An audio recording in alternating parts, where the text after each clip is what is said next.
नमस्कार दोस्तों, स्वागत आप सभी का आपके अपने YouTube चैनल जीके जीत सर के अंदर। आज देखिए मैं आपके लिए लेकर के आया हूँ जो रिट भर्ती परीक्षा है 2017, उसके अंदर जो संस्कृत के आपके भाषा फर्स्ट और भाषा सेकंड के अंदर जो 30 क्वेश्चन, जो कोई विद्यार्थी फर्स्ट भाषा को चुनते हैं संस्कृत के रूप में, कई सेकंड भाषा को संस्कृत के रूप में चुनते हैं, तो दोनों के अंदर जो संस्कृत होती है उसके 60 जो क्वेश्चन है वो मैं आपके लिए लेकर के आया हूँ दोस्तों। और फिर अपन 2015 के हल करेंगे, 2011 और 2012 के संस्कृत के हल करेंगे। उसके बाद में अपन यहाँ इस चैनल पर एक संस्कृत की सीरीज चलाएंगे, टेस्ट सीरीज चलाएंगे, उसमें भी आप दोस्तों भाग ले सकते हैं। तो अब मैं आपको यहाँ पर बता दूं कि अगर आप मेरे यूट्यूब चैनल पर नए और चैनल को आपने अभी तक सब्सक्राइब नहीं किया, चैनल को प्लीज़ सब्सक्राइब जरूर कर लेना। और दोस्तों वीडियो को आप अंत तक ज़रूर देखना ताकि आपको कुछ मतलब इससे बेनिफिट हो सके। अपन जितने भी 60 क्वेश्चन आए उसकी आज यहाँ पर व्याख्या करेंगे दोस्तों कि किस प्रकार से क्वेश्चन आते हैं और किस प्रकार से अपने को उसका हल करना है। और दोस्तों मैं आपको बता दूं कि इस चैनल पर आपको बहुत सारे ज्योग्राफी हिस्ट्री के वीडियोज भी उपलब्ध है, वो भी आप चैनल पर प्ले लिस्ट में जाकर के देख सकते हैं। आप चैनल में जाइए और प्ले लिस्ट खोलिए और प्ले लिस्ट में आपको बहुत सारी रिट भर्ती परीक्षा संबंधी वीडियोज भी देखने को मिलेंगे, चाहे वो राजस्थान की ज्योग्राफी, इंडियन ज्योग्राफी हो, वर्ल्ड ज्योग्राफी हो, वो भी आप देख सकते हैं दोस्तों। और मैं सारा मटेरियल आपको उपलब्ध करवाऊंगा यहाँ पर। ज्योग्राफी की जितने भी वीडियो संस्कृत की जितने भी वीडियो वो भी आपको मैं चैनल पर उपलब्ध करवा दूंगा रिट भर्ती परीक्षा के लिए। तो अब चलते हैं, देखो आप यहाँ पर देख सकते हैं आपका खंड सेकंड भाषा फर्स्ट संस्कृतम, जो 30 क्वेश्चन आपके संस्कृत के आए हुए हैं भाषा फर्स्ट में, उसको अपन हल करेंगे आज। तो आप यहाँ पर देख सकते हैं पहला क्वेश्चन है आपके 31 नंबर का क्वेश्चन। 30 तक तो आपके शिक्षा शास्त्र और मनोविज्ञान के आते हैं, 31 से लेकर के आपके हिंदी संस्कृत जितनी भी भाषाएं, जो भी भाषाएं चुनता है उसी अनुसार आते हैं। तो यहाँ संस्कृत के मैं आपके लिए लेकर के आया हूँ। तो भिखारियों को धन दो इत्यस्य वाक्य से संस्कृतेन अनुवादम कुरुतः, कि इस वाक्य का संस्कृत में अनुवाद करो कि भिखारियों को धन दो। तो यहाँ पर आपको एक चीज देखने, धन दो, दो का मतलब देना अर्थ में, देना अर्थ में कौन सी विभक्ति होती है? चतुर्थी। कि दान देने के क्रम में, दान देने के क्रम के द्वारा जिसे भोक्ता को जिसके द्वारा मतलब संतुष्ट किया जाता है तो उसमें कौन सी होती है? चतुर्थी। जैसे आपका सूत्र भी है कर्मणा यम बी प्रेति स संप्रदानम, ठीक है। तो यहाँ संप्रदान कारक है, चतुर्थी विभक्ति है, तो आप देख सकते हैं चतुर्थी है। और दूसरी बात यहाँ पर देखना है भिखारियों को, भिखारियों को, जो भिखारी क्या हो गए? बहुवचन हो गए। तो चतुर्थी विभक्ति में आप सीधा सा देखो, जैसे आपका राम शब्द ले लो, राम शब्द में देखते हैं रामाय, रामाभ्याम, रामे भय, तो यहाँ पर आप सीधा सा देख सकते हैं भिक्षु भय। बाकी देखो धनम देही, कि भिखारियों को धन दो, ऑप्शन नंबर 4 हो जाएगा। बाकी में आप देख सकते हैं भिक्षुकाय, तो यहाँ पर क्या होगा? चतुर्थी एक वचन है, भिक्षुकान द्वितीय बहुवचन है, तो ये भी नहीं होगा, ये भी नहीं होगा। और भिक्षुकम धन देई, तो यहाँ द्वितीय एक वचन है, तो ये भी नहीं होगा। तो आपको चतुर्थी बहुवचन में करना है, भिखारियों को, ठीक है, धन दो। सबसे पहले यहाँ पर आपको देखना है कि कौन सी विभक्ति है, तो चतुर्थी है, ठीक है। तो ये ऑप्शन नंबर 4 राइट हो जाएगा आपका यहाँ पर। फिर अगला क्वेश्चन है, देखो रेखांकित पदम अधिकर्ते प्रश्न निर्माणम करणीयम, रेखांकित पद में जो आधार दिया हुआ है उसके आधार पर आपको प्रश्न निर्माण करना है। तो देखो ते ग्रामम गच्छन्ति, तो ग्रामम गांव को जाता है, कि वे सब गांव जाते हैं, वे सब क्या कर रहे हैं? गांव जाते हैं, जा रहे हैं, वे सब गांव जा रहे हैं। तो आपका प्रश्न यहाँ पर क्या बनेगा कि वे कहाँ जा रहे हैं? तो कोई भी स्थान का नाम आए तो वहां पर क्या होता है? कुत्तर होता है। कोई भी स्थान का नाम आए तो वहां पर क्या होता है? कुत्तर होता है। तो आपका कुत्तर यहाँ पर क्या हो जाएगा? राइट हो जाएगा। कोई भी स्थान का नाम आए तो वहां पर क्या हो जाएगा? कुत्तर हो जाएगा। ये आपको ध्यान रखना है, ठीक है ना, स्थान की जगह। तो वे गांव जा रहे हैं, वे जयपुर जा रहे हैं, तो कोई भी स्थान का नाम हो तो वहां कुत्तर है, तो ये आपको ध्यान रखना है। फिर अगला क्वेश्चन है, एक स्थान की पूर्ति करनी है। जननी जन्म भूमि से सर्वदापि गरीयसी, जननी और जन्म भूमि और स्वर्ग से भी क्या है? बढ़कर है। जननी का मतलब माता और जन्म भूमि का मतलब मातृभूमि, दोनों ही क्या है? स्वर्ग से भी बढ़कर है। अब यहाँ पर मैं आपको बता दूं कि देखो ये ऑप्शन नंबर यहाँ पर सी राइट हो जाएगा। अब आप देख सकते हैं कि गरीयसी, गरीयसी में ईएससी आ रहा है, ईएससी, तो आप यहाँ को ध्यान रखेंगे ईएससी। देखो एक तो तरफ पढ़ते हैं, एक तो तरफ पढ़ते हैं, एक तो कौन सा प्रत्यय हो गया? तरफ, और एक हो गया ईयसून, दो यहाँ पर प्रत्यय हो गए, तरफ और ईयसून। दोनों प्रत्ययों के योग में कौन सी विभक्ति होती है? पंचमी विभक्ति होती है। तो यहाँ देख सकते हैं सर्वगातय प्लस अपि, तो यहाँ पर आपकी देख सकते हैं कौन सी विभक्ति हो गई, पंचमी विभक्ति। कारक के रूप में भी इसको पूछा जा सकता है। इंपॉर्टेंट उदाहरण है जननी जन्मभूमि स्वर्गादपि गरीयसी। तो कौन सी विभक्ति है, पंचमी विभक्ति है यहाँ पर। ठीक है, अगला क्वेश्चन चलते हैं। देखो, वाच्य परिवर्तनम कुरुत, वाच्य परिवर्तन करो। अधोलिखित वाक्य से वाच्य परिवर्तनम कुरुत, वाच्य परिवर्तन करो। तो बालिका नाटकम पश्यति, बालिका देखो यहाँ पर कर्ता क्या है, प्रथमा एक वचन है, फिर द्वितीया है यहाँ पर एक वचन, और कर्ता के अनुसार यहाँ दृश्य धातु में पश्यति परस्मैपदी का रूप है। तो आप परस्मैपदी का रूप देखते ही आपको पता लग जाएगा कि वाच्य तीन प्रकार के होते हैं, कर्तृवाच्य, कर्मवाच्य और भाववाच्य। ठीक है ना। तो यहाँ पर देखो कौन सा वाच्य होगा, कर्तृवाच्य, और कर्म दिया हुआ हो तो वो किस में चेंज हो जाएगा, कर्मवाच्य में चेंज होगा। अब कर्मवाच्य में चेंज करेंगे तो यहाँ प्रथमा है, इसका क्या बना देंगे, तृतीया, तृतीया बनाते क्या बन जाएगा, बालिकिया। फिर नाटकम शब्द आप देख सकते हैं यहाँ क्या है, नपुंसकलिंग है। तो नपुंसकलिंग प्रथमा और द्वितीया में सेम ही चलती है, जैसे फलम फले फलानी, फलम फले फलानी, प्रथमा और द्वितीया में सेम ही चलती है। तो यहाँ क्या हो जाएगा, नाटकम। और फिर दृश्य धातु का आत्मनेपदी रूप बनाएंगे वाच्य के अनुसार, तो क्या बन जाएगा, दृश्यते दृश्यते दृश्यन्ते। तो ये क्या बन जाएगा, दृश्यति। तो आपका ऑप्शन नंबर यहाँ पर बी राइट हो रहा है। देखो बाकी में तो सीधा सा कट रहा है, पश्यते पश्यते दोनों सेम ही है, तो ये तो सीधे से गलत हो रहे हैं। अब आपके कंफ्यूज यहाँ आ रहा है, तो यहाँ देखो नाटकम या नाटक है। तो प्रथमा में आप यहाँ पर देखेंगे नपुंसकलिंग के दोनों रूप हैं वो सेम ही चलते हैं प्रथमा और द्वितीया में, फलम फले फलानी, फलम फले फलानी।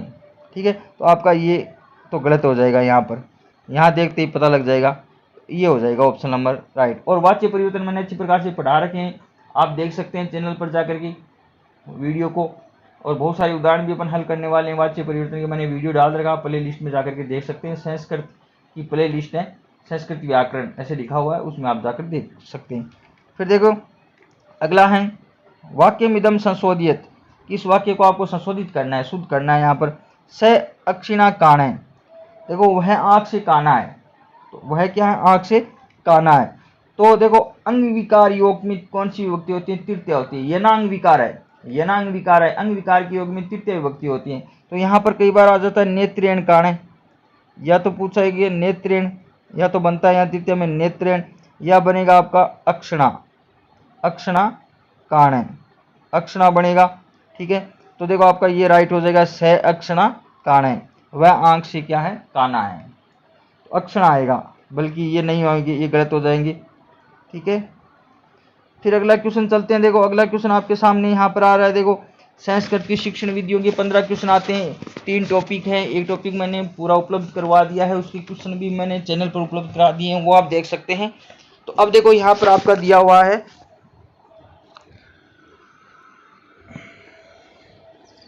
छात्राणाम भाव प्रकाश से शक्ति विकास, कि छात्रों में भाव प्रकाश की शक्ति का विकास होता है, कि हम भावों को जब प्रकट करते हैं ना, तो ये किसके माध्यम से, वाद विवाद विधि में। कौन सी विधि में, वाद विवाद विधि से, कि हम जब वाद विवाद करते हैं तो प्रत्येक व्यक्ति अपने अपने भावों को क्या करता है, प्रकाशित करता है, प्रकट करता है। ठीक है ना, तो ये आप याद रख सकते। सीधे प्रश्नोत्तर विधि नहीं है, प्रश्नोत्तर तो अपन अपने भाव प्रकट नहीं करते हैं, प्रायण विधि में भी नहीं करते हैं, पाठशाला विधि में नहीं करते हैं, बल्कि क्या है, वाद विवाद, जब कोई वाद विवाद हो जाता है ना, तो हम क्या करते हैं, अपने भावों को, अपने विचारों को प्रकट करते हैं, ये आप याद रख सकते हैं।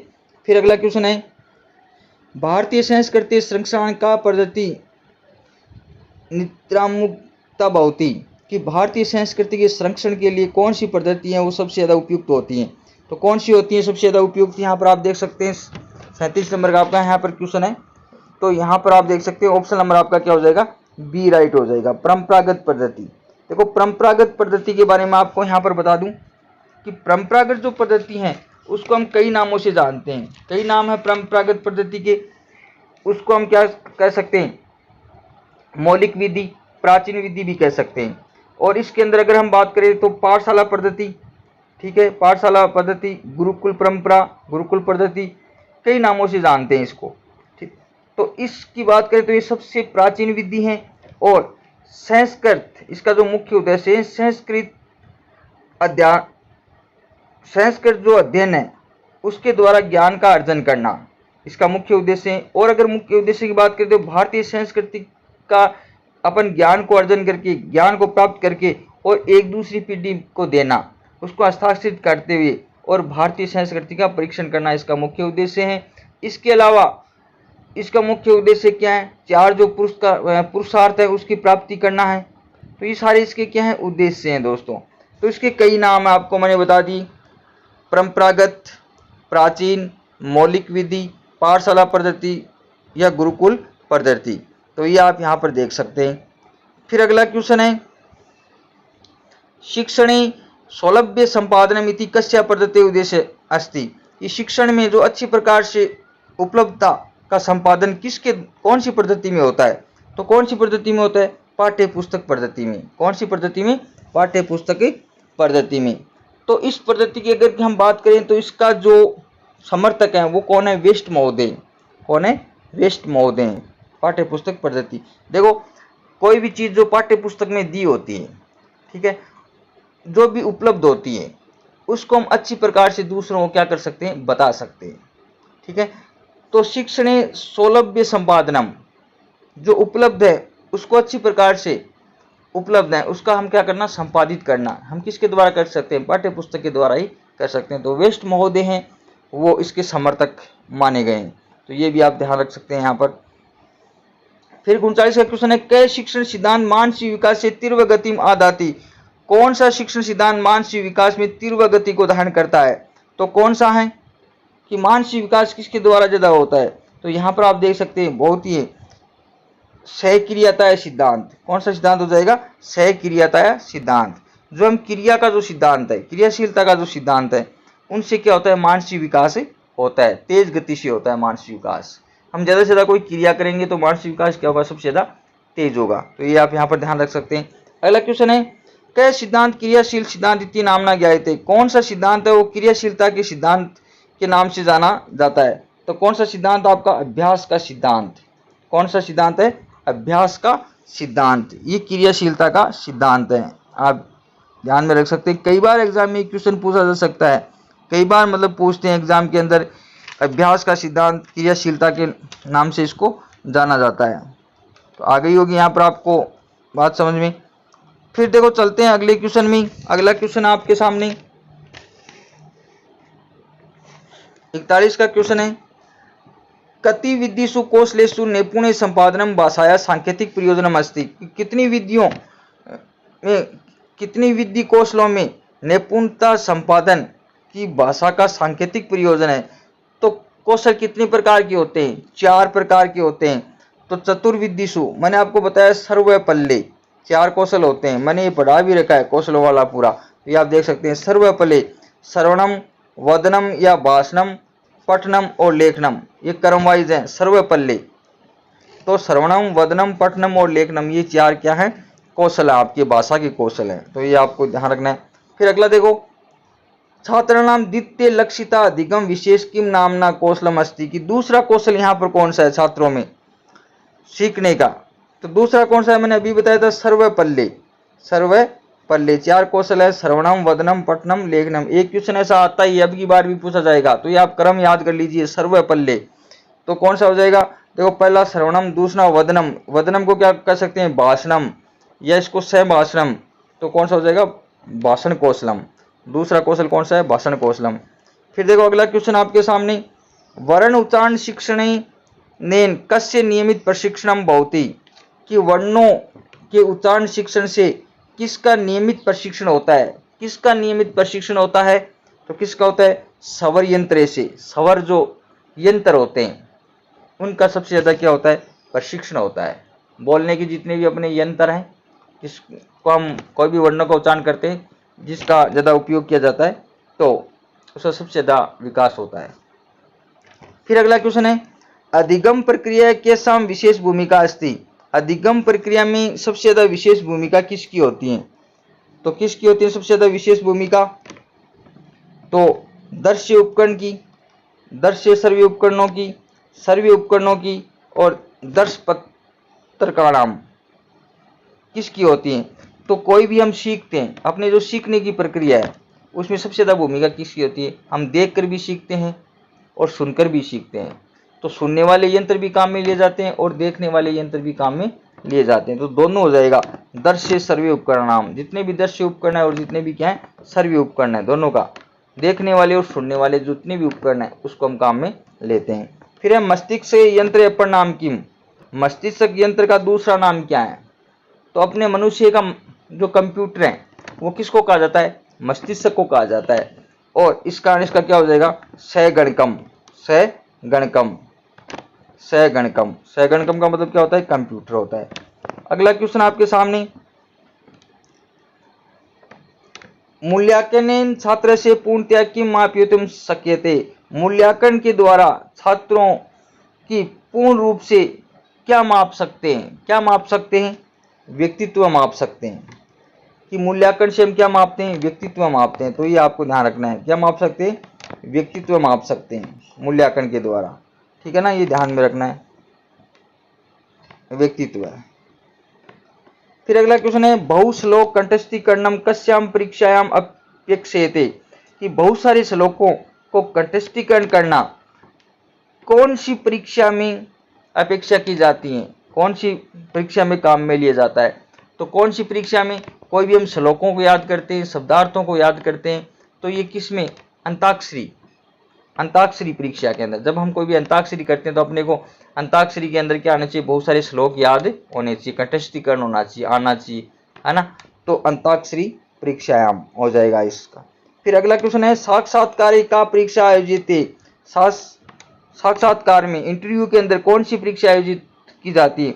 तो साक्षात्कार के दौरान क्या होता है? एक व्यक्ति कोई क्वेश्चनों को पूछता है और दूसरा उसका उत्तर देता है। तो उसमें कौन सी पद्धति होती है? मौखिक। तो मौखिक परीक्षा हो जाएगा इसके अंदर। ठीक है। अगला क्वेश्चन आपके सामने है, संस्कृत शिक्षण मूल्यांकन से प्रयोजनम अस्ति। संस्कृत शिक्षण के मूल्यांकन का प्रयोजन है, तो कारण क्या है? तो सबसे महत्वपूर्ण देखो ये क्वेश्चन है उपचारात्मक शिक्षण। कई बार एग्जाम में क्वेश्चन आया हुआ है, बहुत सारे एग्जामों में पूछा जाता है संस्कृत शिक्षण के मूल्यांकन का प्रयोजन है। तो क्या प्रयोजन है? उपचारात्मक शिक्षण। अब की बार भी पूछा जा सकता है ऐसा क्वेश्चन। फिर देखो अगला क्वेश्चन है, ये भी बहुत बार एग्जाम में क्वेश्चन पूछा गया है, परिष्कृत प्रश्न पत्र निर्माण अवसर कस्य उपादेयता वर्तते। जो परिष्कृत प्रश्न पत्र के निर्माण के अवसर पर किसकी उपादेयता है? तो तीन पक्ष होते हैं, ज्ञानात्मक, भावात्मक और क्रियात्मक। तो तीनों जो पक्ष हैं वो तीनों इसके अंदर महत्वपूर्ण होते हैं। तो इसका क्या हो जाएगा? उपयुक्त पक्ष तरीके से। तीनों पक्ष ऊपर लिखे गए तीनों पक्ष हैं, वो तीनों इसके अंदर की महत्ता होती है, उपादेयता होती है। कोई भी हम परिष्कृत प्रश्न पत्र का निर्माण करते हैं तो ज्ञानात्मक पक्ष भी होना चाहिए, भावात्मक भी होना चाहिए और क्रियात्मक पक्ष भी होना चाहिए, तीनों होने चाहिए। फिर अगला क्वेश्चन है देखो, इसके अनुसार है, चुड़ावत सौदारस से रावत रतन सिंह विवाह हाड़ी रानी राजकुमारी अभवत। चुड़ावत सरदार रावत रतन सिंह का विवाह हाड़ीवत राजकुमारी हाड़ी रानी राजकुमारी के साथ हुआ। तस्य विवाह से द्वितीय तृतीय व दिवसीय महाराज संदेश आगते। कि उसके विवाह के दूसरे अथवा तीसरे दिन वो महाराज सिंह का संदेश आ गया कि शीघ्र ही अंग्रेजों के साथ युद्ध करना चाहिए। इति ऐसा जान करके रावत रतन सिंह का मन क्या हो गया? दोलायमान हो गया। एक और रानी की प्रति प्रेम और दूसरी ओर क्षत्रिय धर्म उसके सामने था। अंत क्षत्रिय धर्म का पालन के लिए युद्ध के लिए निश्चय किया। राज्ञी अपि सौपति तिलकम कर्त्वा। रानी भी अपने पति का तिलक करके रक्षा सूत्रम बंधवा, रक्षा सूत्र को बांध करके आरतिकम अवतारियत, आरती उतारी। तो यहाँ पर ये क्वेश्चन दिए हैं उसके अनुसार, तस्य विवाह द्वितीय तृतीय व दिवसे इत्यत्र अव्यय पदम किम। तो यहाँ अव्यय पद पूछा गया है, देखो अव्यय पद। ठीक है, तो अव्यय पद देखो यहाँ पर कौन सा हो जाएगा? वाह हो जाएगा। वाह का मतलब होता है अथवा। ठीक है, इसमें न कोई विभक्ति है न कोई वचन है अव्यय पदों के अंदर। तो सभी में देखो, तस्य में षष्ठी, विवाह से में षष्ठी, द्वितीय में द्वितीय, तृतीय में तृतीया, यहाँ दिवसे में सप्तमी, सभी में विभक्ति लग रही है। बाकी वाह एक ऐसा बच गया जो क्या है? अव्यय पद है। ठीक है, फिर अगला क्वेश्चन आपके सामने, रक्षा सूत्रम इत्यस्मिन् पदे कः समास। तो रक्षा के लिए सूत्र कौन सा हो जाएगा? तत्पुरुष समास। तत्पुरुष समास। और दोस्तों आपको कौन सा टॉपिक है जो पढ़ना है वो आप कमेंट करके मुझे ज़रूर बताएंगे, वो मैं आपको पूरा टॉपिक है वो कंप्लीट करवा दूंगा। जल्दी आप कमेंट करके जरूर बताइए। अवतारियत इत्यस्मिन् पदे मूल धातु का है। देखो अव यहाँ पर उपसर्ग है तो तीन में अव आ रहा है, तो तीनों ही राइट नहीं होंगे, बल्कि क्या बच गया? त्रि बच गया। तो यहाँ पर सत्री हैं वो क्या है, मूल धातु है। ठीक है, तो ये सीधा सा पता लग रहा है यहाँ पर।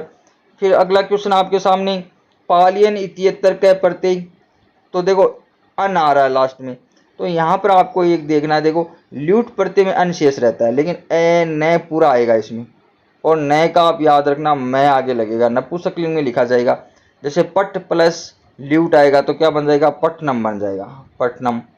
ठीक है, आप पर धातु पर समझिए, पटनम बन जाएगा, ये तो नहीं होगा। फिर तुम में तुम शेष रहता है तो ये बनता है पटितुम।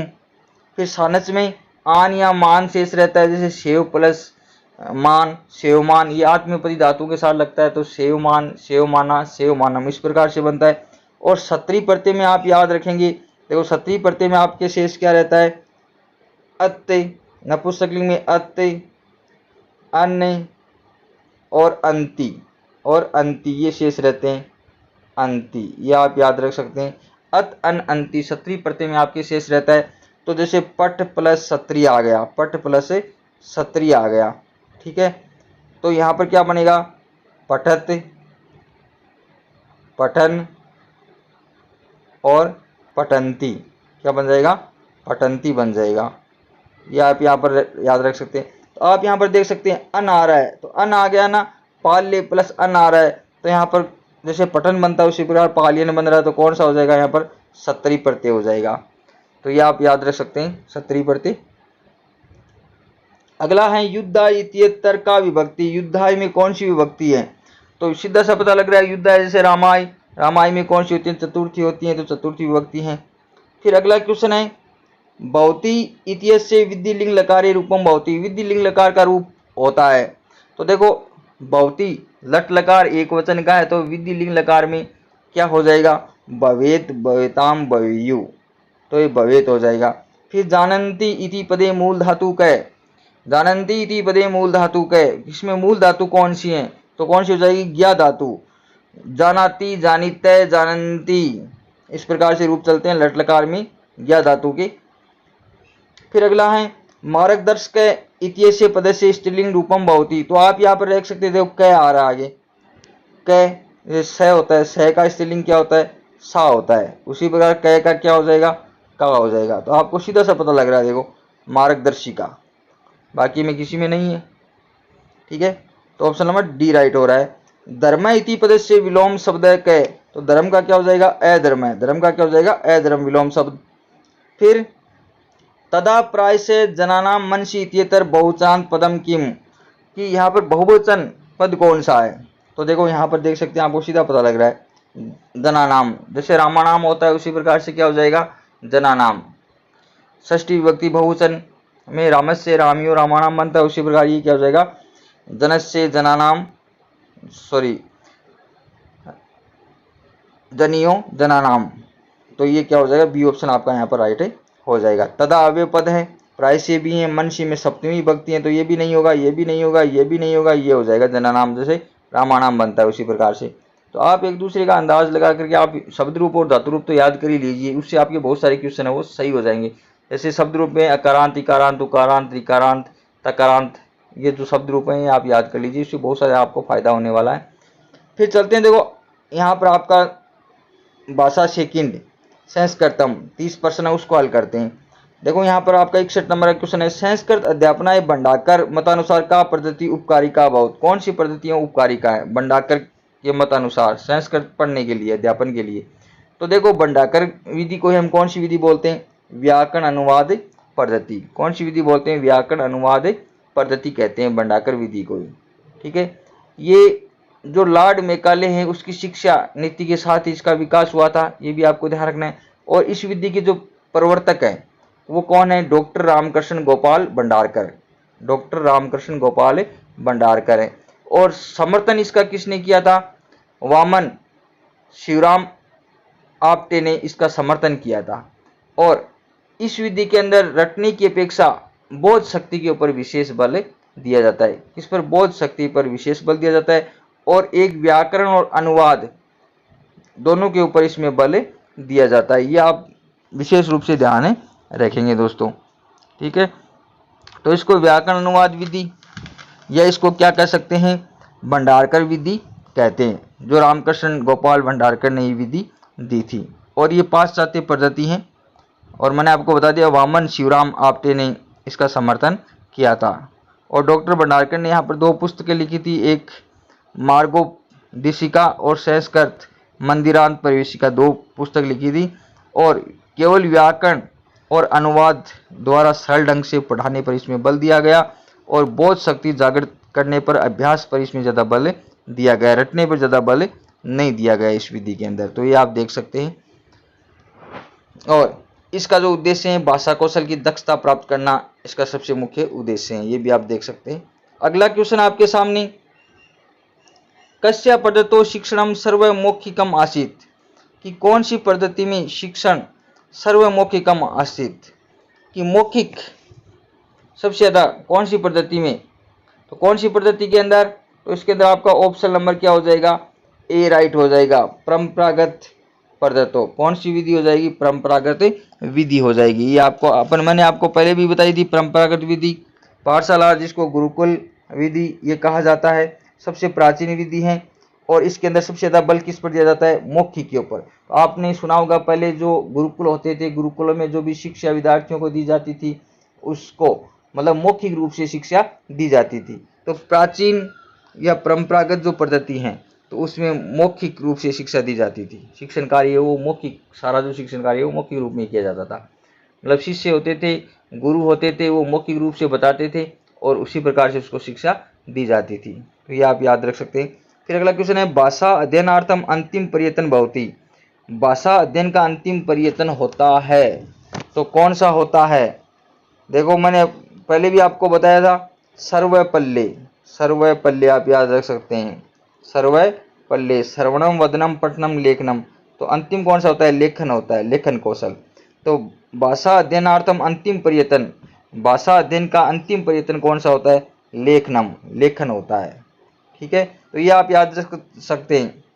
ठीक है, फिर देखो अगला क्वेश्चन आपके सामने, संस्कृतम अस्ति, संस्कृत क्या है, संश्लेषणात्मक भाषा है संस्कृत, ये भी आप याद रख सकते हैं, संश्लेषणात्मक भाषा है।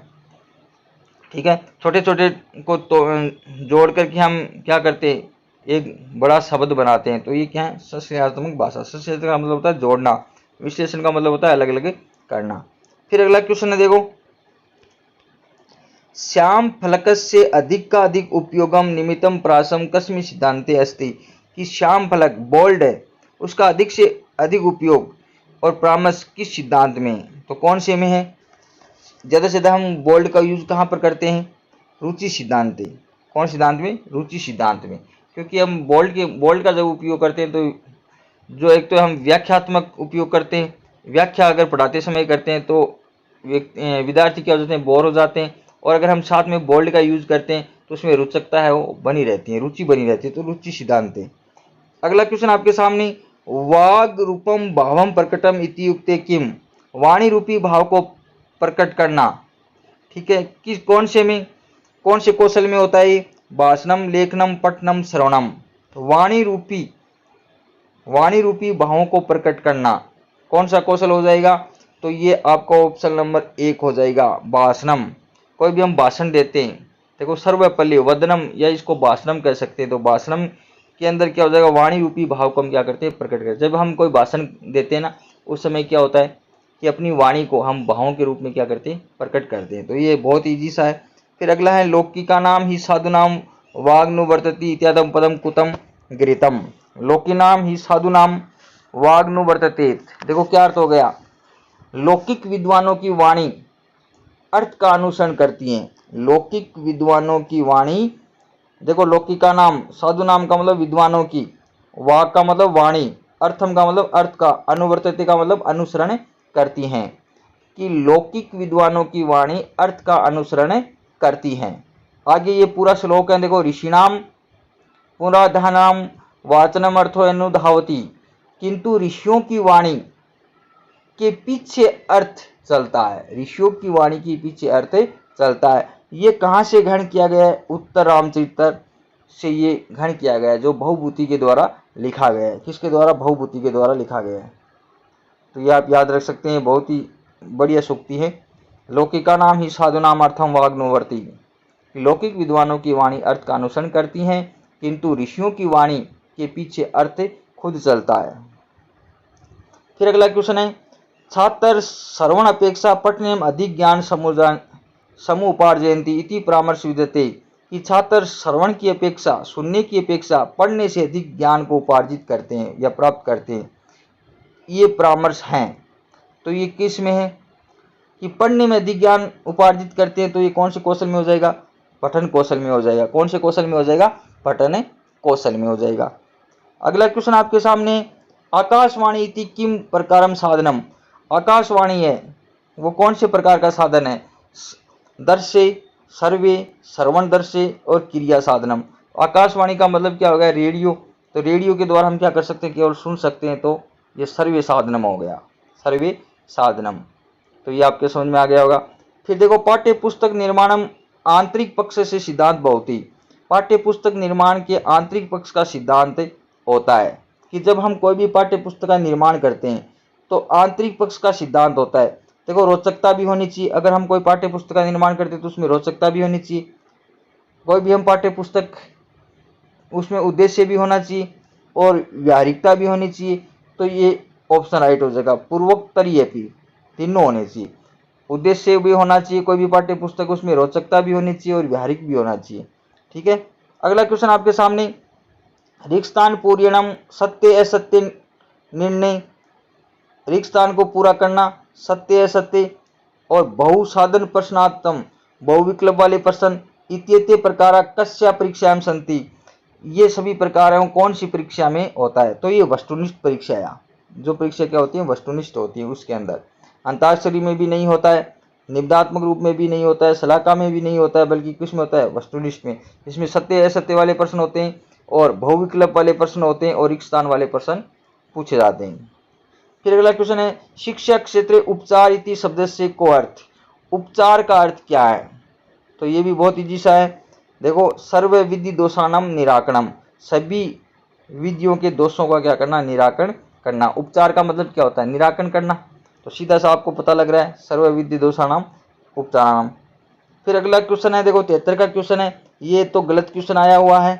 फिर अगला क्वेश्चन है, ये तो बोनस दिया हुआ है। 74 क्वेश्चन, शिक्षण अनुसंधान परिशिक्षण परिषद कतमे वर्षे आंतरिक मूल्य के से ऊपरी बलम दत्तम, कि शैक्षिक अनुसंधान प्रशिक्षण परिषद कौन से वर्ष में आंतरिक मूल्य के ऊपर बल दिया? तो कौन से वर्ष के अंदर? तो ऑप्शन नंबर आपका हो जाएगा 1975 में। फिर अगला क्वेश्चन है, राष्ट्रीय शिक्षा नीति कार्य योजना कदा संकलिता अभवत, कब संकलित हुई? तो कब संकलित हुई? तो ये आपका ऑप्शन नंबर 1968 ईस्वी में ये हो जाएगा।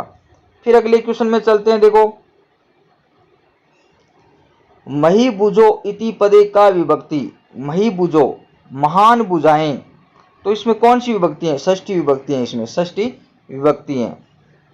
बुझा शब्द है, मूल पद है, और कौन सी विभक्ति हो जाएगी? षष्ठी विभक्ति। अगला क्वेश्चन, महाकवि इत्यतर्क समास। महान कवि, तो महान कवि, महान है जो कवि, तो इसमें कौन सा हो जाएगा? कर्मधारय समास। देखो, ये बहुत इंपॉर्टेंट है। महाकवि पुल्लिंग हो तो महान जुड़ता है, पुल्लिंग के साथ महान कवि बन जाएगा। स्त्रीलिंग के साथ महती कवि, महती, जैसे महाबाला आ गया तो महती बाला बन जाता है। उसी प्रकार आपका नपुंसकलिंग के अंदर जैसे महा पुष्पम आ गया तो क्या बन जाएगा? महत पुष्पम। ये भी आप ध्यान रखेंगे, कई बार इसका जो विग्रह भी आता है तो महत पुष्पम। और जैसे पुल्लिंग आता है तो क्या बन जाता है? महान, महान कवि। तो कौन सा हो जाएगा? कर्मधारय समास। ये समास मैं आपको कंप्लीट करवा दूंगा अपने चैनल के ऊपर। वक्तुम इत्येतत् प्रत्यय, देखो वच धातु है और तुम शेष है, तुम आ रहा है अंत में, तो तुम कौन से प्रत्यय में आता है? तुमुन प्रत्यय में। तुमुन प्रत्यय में क्या शेष रहता है? तुम शेष रहता है। तो यहाँ पर वक्तुम में कौन सा हो गया? तुमुन प्रत्यय हो गया। ठीक है। कत्वा में तवा शेष, कतुम होता नहीं है, तुम भी नहीं होता है, तो सीधा सा पता लग रहा है तुमुन। इजी सा है। अद्यापि इति पद से संधि विच्छेद कुरुत, संधि विच्छेद करना है। तो देखो आ रहा है, अद्य प्लस अपि, अद्य प्लस अपि, तो यहाँ पर कौन सी संधि हो गई? दीर्घ संधि हो गई। ठीक है, सी ऑप्शन आपका राइट हो गया। फिर भवेत इत्यस्य लकार प्रयुक्ता, भवेत भवेत भवेताम भयेयु कौन सा हो जाएगा, कौन सा लकार हो जाएगा इसके अंदर आपका हो जाएगा बी ऑप्शन होगा विधि लिंग लकार। फिर देखो श्लोक दिया हो उसके अनुसार प्रश्न है पदेस्मिन प्रयुक्त छंद से नाम लिखत, छंद का नाम लिखना है। तो छंद का नाम आप यहाँ पर लिख सकते हैं। देखो किस प्रकार से लिख सकते हैं। सबसे पहले आपको इसके ऊपर ये सबसे देखो गिन सकते हैं। सबसे पहले तो आप इसको गिन लो 1 2 3 4 5 6 7 8 9 10 11 12 13 14 15 16 17 18 19 19 आपकी मात्रा है। तो 19 किस में होती है, सादुल विकृतम में होती है। ठीक है, किस में होती है, सादुल विकृतम में 19 है। तो आप यहाँ पर लगा कर भी देख सकते हैं। देखो मात्राओं को भी लगा करके देख सकते हैं। देखो सादुल विकृतम छंद है तो सूर्याश्विम ससो जो सतगा सादुल विकृतम, जिसमें देखो मग्गण सगण जगण सगण तगण तगण गुरु ये सभी आए तो उसमें कौन से हो जाता है, सादुल विकृतम, जिसमें सूर्य 12 है और अश्व 7 होते हैं। 12 और 7 में यति होती हैं। तो आप यहाँ पर लगा करके भी देख सकते हैं। बाकी छंद का टॉपिक मैं आपको करवाऊंगा, उसमें आपको कंप्लीटली बता दूंगा क्योंकि उसमें टाइम आपको ज़्यादा लगेगा। यहाँ पर अगर बताऊंगा तो आप यहाँ पर मात्रा भी लगा सकते हैं। देखो मैं लगा के बता दूँ। तो के दीर्घ है तो दीर्घ लग जाएगा, यू में ऊ आ रहा है, बड़ा ऊ आ रहा है, दीर्घ आ रहा है ऊ, फिर राम में भी ऊ आ रहा है। तो यहाँ पर देखो एक तो ये आ गया तो मग्गण आ गया। उसके बाद में देखो यहाँ पर सही लगता नहीं है सही प्रकार से, तो मैं आपको अलग से इसको बता दूंगा बोर्ड के ऊपर। तो चलते देखो अगले क्वेश्चन। तो यहाँ पर इसका सादुल विकृतम हो जाएगा, ये याद रखना है। ठीक है, फिर चलते हैं अगले क्वेश्चन में। भूष्यंती इत्यस्य क्या लकार प्रयुक्तम, भूष्यंती तो इसमें कौन सा लकार हो जाएगा। तो इसमें सीधी सी बात है लट लकार हो जाएगा। कौन सा लकार हो जाएगा, लट लकार हो जाएगा। 82 नंबर क्वेश्चन में आपका क्या हो गया, लट लकार हो गया। वाणी का इत्यत्र क्या संधि, तो कौन संधि होगी, यण। वाणी प्लस एका, वाणी प्लस एका, वाणी प्लस क्या हो जाएगा, एका हो जाएगा, वाणी एका। तो देखो यहाँ पर इको एंड ची सूत्र से, इको एंड ची सूत्र से इक के स्थान पर क्या होता है, यण होता है। ई के स्थान पर क्या होता है, यण होता है। तो देखो ई कहाँ पर आ रहा है, ये में से क्या क्या निकल गया, ये के स्थान पर ई करेंगे तो ये वाणी बन गया और एका बन गया, तो वाणी एका। तो संधि वाला टॉपिक भी मैंने पढ़ा रखा है, वो भी आप देख सकते हैं चैनल पर। फिर अगला क्वेश्चन है सनानम इत्यस्य क प्रत्यय, यहाँ स्थानम होना चाहिए, स्थानम। तो कौन सा प्रत्यय हो गया, मैंने बताया था पहले भी, ल्यूट प्रत्यय हो गया। अन शेष रहता है ल्यूट का। जैसे पट प्लस अनम है, पट प्लस ल्यूट का अन जोड़ेंगे तो क्या बन जाएगा, पठन। और इसमें नपुंसकलिंग में होता है तो क्या बन गया, पटनम। तो ये बन गया पटनम। उसी प्रकार ये क्या बन जाएगा, स्थानम बन जाएगा या स्नानम बन जाएगा। तो इसमें कौन सा होगा, ल्यूट प्रत्यय होगा। सत्री में अन शेष रहता है अतनंती, लेकिन मैं नहीं लगता है अंत में। ठीक है, सानस में आन मान रहता है और कत में तय शेष रहता है। फिर अगला है केवराणी की लिंगम, कौन सा लिंग हो जाएगा, नपुंसक लिंग। केवराणी का मतलब क्या होता है, बाजूबंद। बाजूबंद क्या है, नपुंसकलिंग है। कौन सा हो जाएगा, नपुंसकलिंग हो जाएगा। फिर वह गुरु से प्रश्न पूछता है, इत्यस्य वाक्य से संस्कृत में अनुवादम कुरुते हैं। तो यहाँ पर देखो पृष्ठ धातु है, तो एक आपके कारकों में द्वितीय विभक्ति में सूत्र है अकथित से, जो अकर्मक धातुएं 16 धातुएं, दू पच दंड ब्रून, ठीक है ना, पृष्ठ, ये जो 16 धातुएं उसमें द्वितीय विभक्ति होती है। तो आप सीधा सा यहाँ पर देख सकते हैं। देखो से का मतलब वह, गुरु से, यहाँ पर आप से देखो तृतीया में या पंचमी आता है, वो मत कर देना। पृष्ठ आप यहाँ पर देखते हैं कौन सी विभक्ति में करना है, द्वितीया में करना है। तो गुरुम प्रश्नम प्रसति, सीधा सा हो जाएगा। ठीक है, यहाँ गुरु देखो, यहाँ प्रथमा है, ये नहीं होगा। गुरुए में चतुर्थी है, ये भी नहीं होगा। ठीक है, फिर गुरु, ये भी नहीं होगा। ठीक है, तो वह गुरु से प्रश्न पूछता है, तो आपका 1 नंबर ऑप्शन हो जाएगा। इसमें से जो अकर्मक धातुएं है ना 16, उसमें से एक क्वेश्चन पक्का आता है एग्जाम में, तो वो आप जरूर याद करना कारकों में। फिर अगला क्वेश्चन है मया फलानी खाद्यन्ते इत्यस्य वाच्य परिवर्तन कुरुते। देखो मया तृतीय विभक्ति, तृतीया में आ रहा है, तृतीया एक वचन है, कर्ता कर्म है वो फलानी है, प्रथमा में है, और खाद्यन्ते आत्मपति रूप है, खाद्यते खाद्यन्ते खाद्यन्ते। तो कर्म के अनुसार क्रिया है, कर्म किस में, बहुवचन में, तो क्रिया भी किस में, बहुवचन में, खाद्यते खाद्यते खाद्यन्ते। तो अब तृतीया का क्या बनेगा, अहम प्रथमा बनेगा, तो अहम हो गया, फलानी का फलानी बन जाएगा। और अहम अहम उत्तम पुरुष है तो क्या बन जाएगा, उत्तम पुरुष एक वचन में खादामी लगेगा, इसके साथ खादामी लगेगा, तो अहम फलानी खादामी। देखो ये तो सीधा सा कट गए। खाद्यते आत्मनेपदी, तो आत्मनेपदी का वापिस परस्मैपदी में परिवर्तन होता है, ठीक है ना।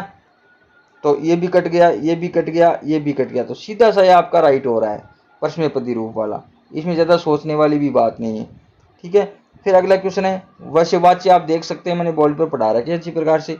फिर अगला क्वेश्चन है च इति वर्णस्य उच्चारणस्थानं किम, इचु ऐसा नाम तालु, इचु ऐसा नाम, ये भी मैंने वर्ण उच्चारण भी पढ़ा रखे हैं बोर्ड पर, आप प्ले लिस्ट में जाकर देख सकते हैं। इचु ऐसा नाम, इचु ऐसा नाम तालु, ये आपका सूत्र है। इचु अकुर विषय नाम कंठ, इचु ऐसा नाम तालु, इचु ऐसा नाम मूर्धा, इचु ऐसा नाम दंता, ये आपके सूत्र हैं 11, वो आप याद कर सकते हैं। तो ई और च वर्ग, ये और स, इसका उच्चारण किन के द्वारा होता है, तालु के द्वारा होता है। इचु ऐसा नाम तालु।